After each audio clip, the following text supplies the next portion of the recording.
All right, we're about to step inside one of Europe's most spectacular buildings, the Royal Palace of Madrid. And I'm telling you, this isn't just any palace. It's a breathtaking symbol right at the very heart of Spanish history and culture. Its whole story really kicks off with one truly staggering number: 3,000. What do you think that is? It's not its age, not even the number of windows. It is the number of rooms. Just think about that for a second.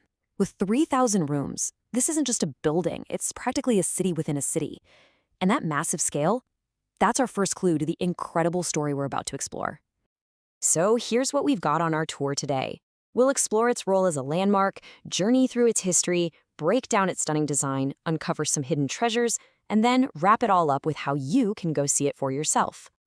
Okay, so to really get a feel for this palace, we first have to wrap our heads around its sheer scale and why it's so much more than just a pretty building on the Madrid skyline. So how do you even fit 3,000 rooms into one building? Well, it helps when that building covers over 1.48 million square feet. Let me be clear, that officially makes it the largest royal palace in Europe by floor area. A footprint that huge isn't just about having space. It's a powerful statement of history and national pride. And here's the thing you really gotta understand. This palace is no museum piece, okay? It is a living, breathing symbol of the Spanish monarchy. This is where state receptions and major national ceremonies actually happen. It's a stage where Spanish history is still being written today. But how did such a monumental building even come to be? Well, let's rewind the clock a bit and trace its incredible evolution, from a pretty straightforward royal residence to the icon we know today. What I find so fascinating here is the constant transformation. I mean, it starts out as a residence for King Philip I, way back in 1508. But by 1535, Emperor Charles V is already expanding it. Then, fast forward to the 19th century, and it gets a major modernization. The key takeaway here is that the palace isn't the product of just one person's vision. It's more like a living document of Spanish history, with each era leaving its own unique fingerprint. And you can literally see those historical fingerprints in the palace's very bones. Let's zoom in on the architecture, because it's this breathtaking fusion of two really powerful and very different styles. And this slide just captures the two personalities of the palace perfectly. On one hand, you've got that elegant, orderly Renaissance influence. You see it in the classical columns and all that fine detailing, but then, bam, the Baroque style just hits you with its dramatic, sweeping arches and these grandiose, almost theatrical proportions. It's this perfect electric blend of order and drama. As stunning as the outside is, believe me, the real treasures are waiting inside. So, let's step through the gates and explore the heart of the palace. Once you're inside, it is a world of pure opulence. You find these incredible courtyards that feel like little oases of calm right in the middle of all that grandeur.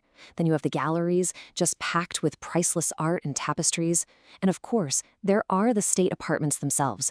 I mean, these rooms were designed with one single purpose: to absolutely awe any world leader who steps foot inside.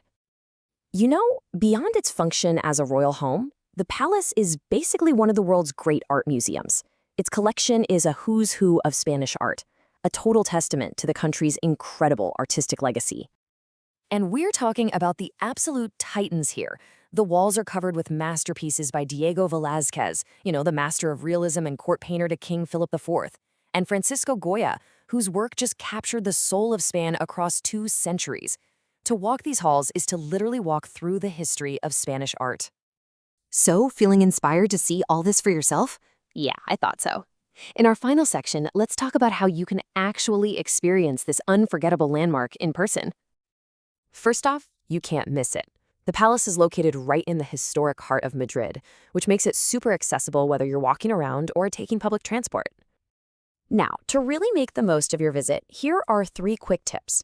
First, take a guided tour. Trust me, with 3,000 rooms, you're gonna want someone to help you find all the hidden stories. Second, check the schedule for a state ceremony. It's a rare chance to see the palace totally come alive with all its pomp and tradition. And finally, make time for the gardens. This quote here really captures the magic of the palace gardens. They offer a peaceful escape from the hustle and bustle of the city.